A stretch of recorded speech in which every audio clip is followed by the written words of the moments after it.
So Virji, can you tell us your name and today's date, please? Hanji, my name is Nirvair Singh, and today is August 25th, 2013. How old were you in 1984? I was 20 years old. And what were you doing at that time? What was your occupation?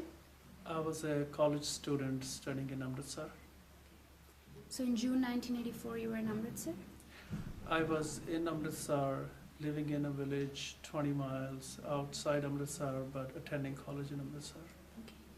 And do you remember how you heard about the violence in Amritsar in June 84? It was all around. It was just happening in the villages, in the city, and then just students from college being picked up or being harassed by police in many cases, interrogated, tortured, and then released. So I'll hear from the students themselves, or just random acts of violence in my own village or the neighboring villages. So it was all around. And the attack in June 84, do you remember how you came to know there was an attack? Yes. I was there when the escalation was happening. So even before June 84, the clampdown and the build-up of the security forces in Amritsar or around Amritsar, there were telltale signs that something was going to happen or something big was happening already. And first week of June, when things really escalated, I was in the village, so it was very hard to get any news because there was media blackout. But people who managed to get out of Amritsar, including my own father, who was at the Bar Sahib on June 1st, he gave us first-hand account of what was happening. And then just hearing from neighbors or neighbors' neighbors. So it was hard to get information, credible information, especially from the media, because it was controlled and there was complete media blackout. But there were people who witnessed the firings, the killings, and then there were people who either knew someone who survived and escaped or was let go out of the Bar Sahib. So that's how I found out. Do you remember how you felt through this first week of June as you were hearing news? I felt deeply hurt, and then very angry at times, confused also, didn't know what to do. It was very hard to make sense of what was going on, because growing up in Punjab and attending schools where you are reminded daily in the school assembly that India is a great place and you sing praises of the country, it was very, very difficult to put those two things together, what you were taught in school and then what you were experiencing, because you didn't feel as if you were being treated fairly, or your voices were heard, or you were even given the rights that you deserved as a citizen. Was anyone close to you? You mentioned your father was in the Barsa, but anyone else close to you, family or friends, who were directly hurt or killed in the violence? At the Bar Sahib, not someone from immediate family, but there are people in extended family circle. There was one young man who was picked up out of the Bar Sahib, and we never found out what happened to him later on. And there is another account that's of somebody old, somebody who was 60 plus, and she was part of a group of villagers who decided to march towards the city in protest, because our place of worship was under attack or it was being desecrated. And their group was fired upon by the army, and she died with a bullet in her head.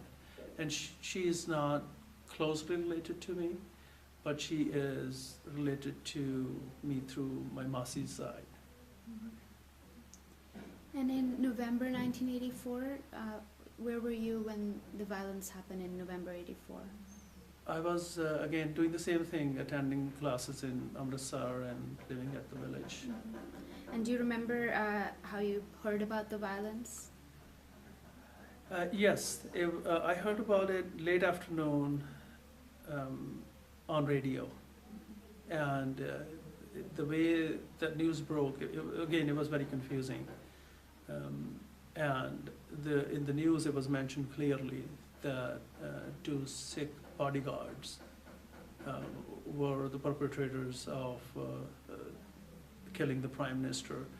And there was no mention of what was happening in the city, the violence against the Sikhs, or the targeted killing of the Sikhs. There was no mention of that, even the next day or the day after. When did you find out about the targeted killing? It came out on the third day, if I remember correctly. That's when they started mentioning that there were quote-unquote riots. And then we knew that there was something bad happening. And then my dad and I, we visited one of our relatives who was living on outskirts of Delhi 2 months later. And then we found out from him exactly what transpired. And were any family members, you mentioned this relative, or any friends targeted by the violence in Delhi in '84 or anywhere in India in '84, November? Yes, this relative who we visited in January of '85, he didn't suffer any damage, so to speak, but their house was attacked by a mob that just came together out of their village. They lived outside the village at a farm.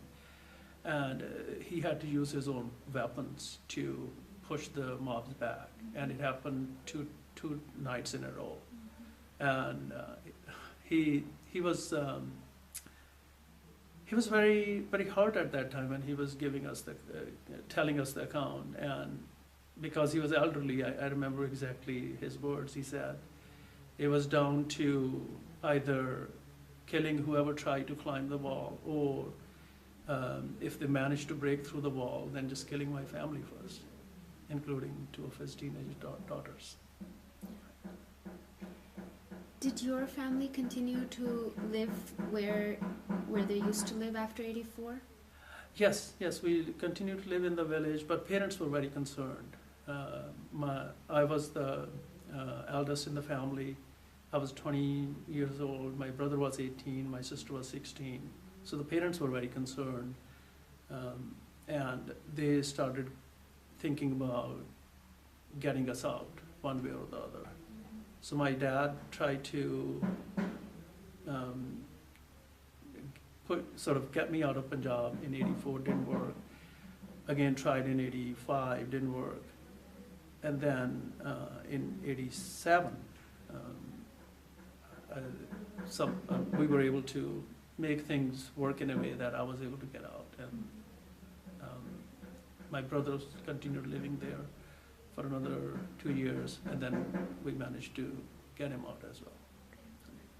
And did you talk to anybody about the violence after '84? Do you remember discussing it, talking about it? Not for a long time. Not for the 4 or 5 years that ensued '84. It was just too much to deal with. I think the emotions were very raw. And it was still very, very difficult to find any facts, any credible information, any reports to understand what happened. It was really after I turned 30 and had kids that I thought it was important for them to know. So as they grew up, I started talking to my son first, he's older, and later on my daughter. And then I started talking to friends and encouraging them to share their experiences, because otherwise each one of us were dealing with emotions and with whatever happened in our own ways. And it was so complex, it was so emotionally charged that none of us could make sense out of it alone. And anytime I got a chance, especially sitting with friends or teenagers now, I encourage them to read, especially read reports that have been published by the Human Rights Commission, Amnesty International, or INSAF, for example. And, but for the first 4 or 5 years immediately after, I didn't want to talk about it at all. And immediately after or even later, did you ever have any sort of flashbacks, nightmares about things you'd heard, seen, talked about in '84? Yes, yes. Some of the, I would say, kids who I had attended high school with, and some of the teenagers who were in college, hearing their stories that somebody got picked up and you never find out about them, or somebody got killed at a bus stop or at a road crossing somewhere in the countryside. That continued to sort of haunt my memories, but it subsided later on. But for the first 4 or 5 years, it used to be in the dreams or in the thoughts all the time. Why, in your opinion, did all of this happen in '84?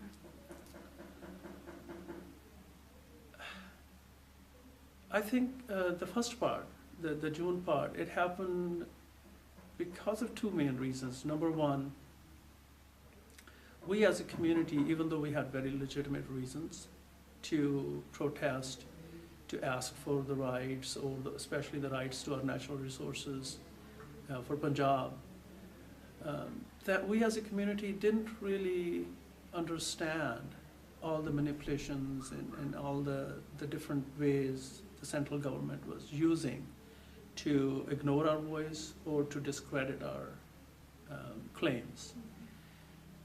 Second part was just the politics, especially politics at the national level in India. I think that had a lot to do with it, because politicians will do anything to stir people's emotions to get votes. I think it had a lot to do with that. Anything else you'd like to share with us? I'm glad that you're doing this, even though it's very late. We should have done this all along. But knowing stories, especially knowing people's accounts firsthand, recording our history, and then analyzing it, that's very important. So I'm really glad that you're doing it. Thank you. Vaheguru Ji Ka Khalsa, Vaheguru Ji Ka Khalsa, Vaheguru Ji Ki Fateh.